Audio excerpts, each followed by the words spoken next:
তো আমরা ইনফ্লেশন বা মুদ্রাস্ফীতি সম্পর্কে প্রত্যেকেই শুনেছি।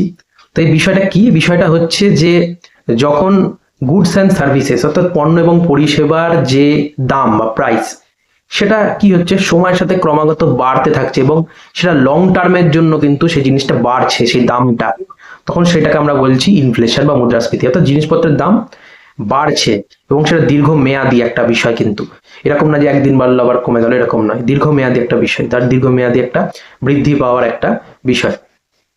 তো এই যে ইনফ্লেশন, এই ইনফ্লেশনটা দু ধরনের হতে পারে। একটা হচ্ছে ডিমান্ড পুল আর একটা হচ্ছে কস্ট পুশ। তো ডিমান্ড পুল ইনফ্লেশনটা হচ্ছে যখন মানুষের চাহিদা বেড়ে যায় তখন এই ইনফ্লেশনটা হয়। তো মানুষের চাহিদা বেড়ে যায় কখন? যখন মানুষের হাতে টাকার সাপ্লাই প্রচুর থাকছে। এবার মানুষের হাতে প্রচুর টাকা থাকছে, মানুষের চাহিদাও তখন বেশি থাকছে। এবার একটা জিনিস কেনার জন্য কিন্তু প্রচুর মানুষ কিন্তু ওই একই জিনিসের ডিমান্ড করছে।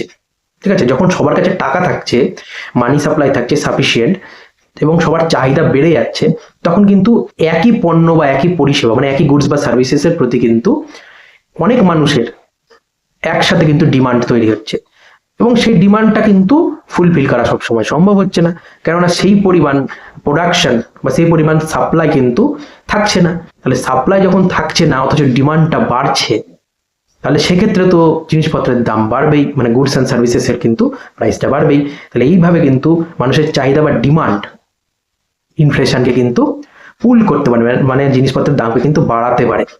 তো এইটা হচ্ছে ডিমান্ড পুল ইনফ্লেশন। তো এর জন্য কি করে থাকে আমাদের গভর্নমেন্ট বা আরবিআই? তো ফিসকাল পলিসির মাধ্যমে গভর্নমেন্ট কি করে থাকে, যে ট্যাক্স রেট বাড়িয়ে দেয়। এবার ট্যাক্স রেট বাড়িয়ে দিলে কি হবে?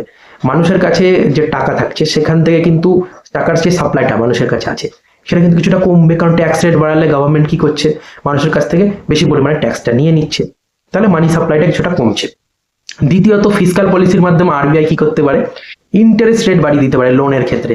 তাহলে মানুষ বেশি পরিমাণে লোন নেবে না, কম পরিমাণে লোন নেবে। তো সেক্ষেত্রেও কিন্তু মানি সাপ্লাইটা মার্কেটে কম হবে।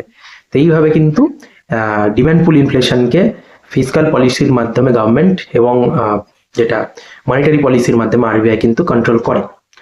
আর একটা বিষয় হচ্ছে যে কস্ট পুশ ইনফ্লেশন। তো কস্ট পুশ ইনফ্লেশনটা কি? এক্ষেত্রে যে র মেটেরিয়াল বা কাঁচা মালের দাম যদি বেড়ে যায়, সেক্ষেত্রে কি হবে, জিনিসপত্রের দাম তো অটোমেটিক্যালি বেড়ে যাবে, কারণ কাঁচা মাল দিয়েই প্রোডাকশন হয়, ফাইনাল প্রোডাক্টটা তৈরি হচ্ছে। তাহলে সেক্ষেত্রে কি হচ্ছে, সেক্ষেত্রেও কিন্তু এভাবে ইনফ্লেশনটা কিন্তু বাড়তে পারে।